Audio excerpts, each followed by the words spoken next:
just keeps adding talent. Both guys coming off of Dana White Contender Series wins. We have El Magnifico, Victor Altamirano, coming off his first UFC win in a barn burner of a first round against Daniel De Silva. He's going to be taking on Fenomino Vinicius Salvador. And when you look at this matchup, Matt, I mean, Daniel De Silva, for some reason, he's fought 3 times in the UFC. He's lost every fight by finish, and he's fighting higher up on the card against, a good fighter in CJ Vergara. I don't understand it, but when I look at this fight, Matt, Altamirano goes out there. He gets dropped in the first minute and a half. He comes back. He lands a hook to the body, a knee to the body that drops damn Daniel, hits him with a lot of elbows and strikes from the guard, and then he pops up stat guard like it's 2010, and he just rains blows down.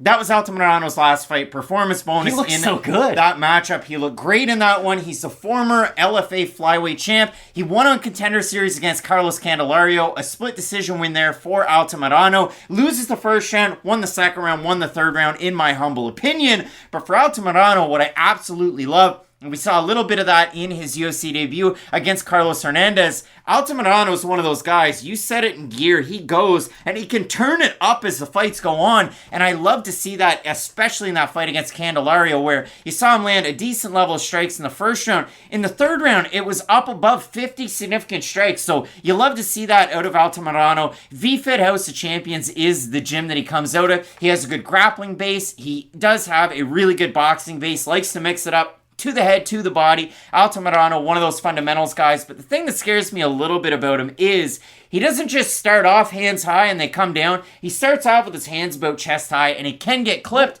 And in a matchup against a guy like Salvador, that could get you caught. Well, you bring it up too. The thing about Altamirano is he does have great cardio. He does have good output. But you bring it up. He lets his opponent set the pace initially, and then he will match it. But if his opponent starts to, kind of pull away and put into second and third gear, it does take him a minute or two to kind of reach that level and start to match it. So we'll be curious to see at what pace does Salvador enter this fight at. Because, again, he's one of these fighters, if he does start to burn hot, throw a lot of those hooks, mix in his own kicks, it will be interesting to see how Altamirano deals with that as a result. Because Altamirano does have very good straight shots. I know we talked about the aggressiveness with him, and you normally assume he's very much a swarming fighter, and he can be that type of a guy, but when he is on the back foot, making his opponent walk into his power shots, that's really when he is at his best, and I think Salvador is going to give him the opportunity to fight with that style. So Altamirano fought Daniel De Silva. Vinicius Salvador was supposed to fight Daniel De Silva, showed up for fight week, made the weight. Damn Daniel came in 3 pounds overweight, and then he was forced out due to medical complications. So just unprofessional as it goes. But well, if it's medical complications, when it comes down to Vinicius Salvador, I just want to know something. Academia Hebos's Vinicius Salvador, the nickname's Fenomino, and he looked like a Fenomino on Dana White's Contender Series this past summer. We talked a lot about Vinicius Salvador there on our preview show, so we're going to throw it back to that preview, get you up to speed on Salvador and how he matches up in this fight with Daniel De Silva. The next fight, the co-main event, Shannon Ross.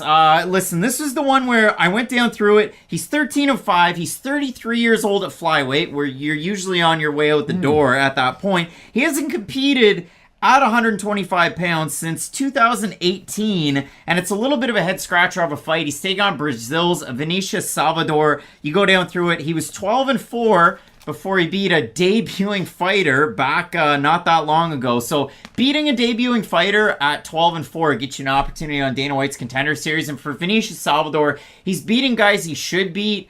His record's padded. He's lost the guys that are all right. Exactly. But I look at this one as, how far off the hill has Shannon Ross fallen? And for Vinicius Salvador, can you pull one out of the hat? That's pretty much how I look at that fight. That is the wild thing about Salvador and his record. He beats guys who have negative records or records that are around 500, and all of his losses are to anybody who has any good levels of experience under their belt. So this feels like one of those trapdoor fights no matter what, because I do agree with you. Shannon Ross has some nice skills, don't get me wrong, but he is at the age and sort of at the point of his career where you do start to worry about how well he can fight at 125 pounds. And with Vinicius, it's more eye-catching, don't get me wrong, but that's the problem with his whole style. It's that if it looks good, it's going to look great. If it looks bad, it's going to look really bad. If he loses to Shannon Ross on this show, I don't really know where his future belongs at all. Because, again, if you just keep on losing anytime you fight people who have good records, but you can beat people who are making their debuts or who are that, 2 and 3 type fighters, then I'm very concerned about your overall ceiling. Yeah, I mean, for Vinicius Salvador, spending time with such promotions as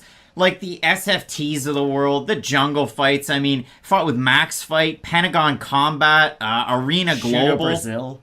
Like, yeah, Shudo Brazil. So every now and again you get a diamond in the rough there, but it really is a tough one. So Vinicius Salvador goes out there and fights Shannon Ross on Dana White's Contender Series and knocks him down 3 times in that fight. And for some reason, Dana White gave Shannon Ross a contract, and he's going to have him on the UFC Perth card, the pay-per-view, the Volkanovski-Makhachev card. I don't understand why either, because Salvador just went out there and landed everything he wanted, which is really weird because he has such odd angles. He looked like a world beater in that fight, though. Like, if that's the only fight you've ever seen him be in, you think he could match up with Alex Pereira tomorrow and probably take him on. But he is what he is, and I think that's a fair thing to say about Vinicius Salvador. He is an extremely exciting fighter, and I don't think that's ever going to change. But the problem is with a lot of guys like that, it's really difficult to figure out where their ceiling is, because there's kind of those exciting level of fighters at every stage of the way along your path to a UFC title. There's guys who are in that kind of technical brawling category who can make it to the top 5 and even become champions in some cases. Then there's a lot of brawlers, though, for being honest, who are just sort of lifelong borderline ranked fighters. And for Salvador, it'd be interesting to see if he can ever kind of buck the trend. But for Salvador, we talked about this on the channel before. Stepdad used to have a poster with Brian McCabe on it that said the best offense is a good defense. And for Vinicius Salvador, it's the opposite. The best defense is a good offense, and he doesn't have striking defense at all. I love watching it, though. At all. And I wrote down as I was watching his fights, hey, he kind of fights like a flyweight Alex Oliveira. Vinicius Salvador throws hooks. Vinicius Salvador bangs. Now, he fought Shannon Ross again on Contender Series, who we saw him come into the UFC and get knocked out again. When you look at it for Salvador, the poorest level of competition I've ever seen of anybody coming into the UFC. He had that loss to Jafel Filho back 3 years, almost 4 years ago. Now, Filho lost to Makhachev, but he almost beat Makhachev. Yeah. So Filho's a good fighter, but everybody from Wallace Vampirino, who was a pro debuter before he fought Shannon Ross, it was just... When I saw that guys. name, I thought of that picture of Nicolas Cage from, like, the Middle Ages, and it's like, oh, that's the name of a vampire who's pretending to be a human. That's the name that you would pick. The frustrating thing about Salvador is, I really like his kicks and I like his hooks too, but it is weird. When you throw a lot of hooks, it's hard to synergize that with your kicking game. Normally when you throw a lot of kicks with your combinations, you throw straight shots, then you work the kicks in. Think of a Carlos Condit, a Holly Holm later on. Think of Victor Altamirano. Think of Victor Altamirano, exactly. So that is the weird thing about Salvador. I like the kicks in his game, I like the hooks in his game, but the two don't really work together all that well. He will kind of become a boxer, become a kicker on the outside, so I'm very curious to see if Altamirano can fight this as more of a kickboxer and less of a boxer. I do think he's going to have a great opportunity to win this matchup, but this is one of those fights where I don't know if the judges are going to be needed. I just think the aggressiveness in both guys' styles, and both guys are pretty hittable. Like, Altamirano proved that the last time out especially. Daniel Da Silva he's good. Like, he hits hard, he's aggressive, but I think we know the weaknesses are definitely there in his game at this point. Vinicius Salvador can definitely take advantage of all of those same weaknesses in this matchup, and I even think his power is what Da Silva's is turned up a notch. Oh yeah, Vinicius Salvador has power in spades, and if you look at it for Altamirano last time out, my comparison that I wrote down on my notes was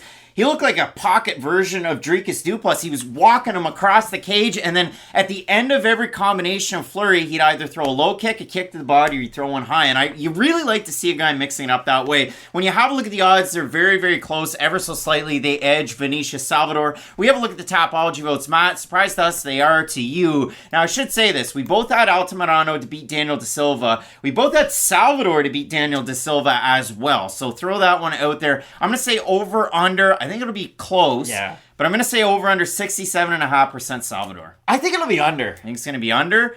And it is under. 513 total votes, 55% Altamirano, 70% have him to win by decision for the 45% that have Salvador, 43% by decision. And somebody last week complained that you guys always say that you're surprised with the Tapology votes. This is one of those times because the favorite isn't actually the fan vote in this one.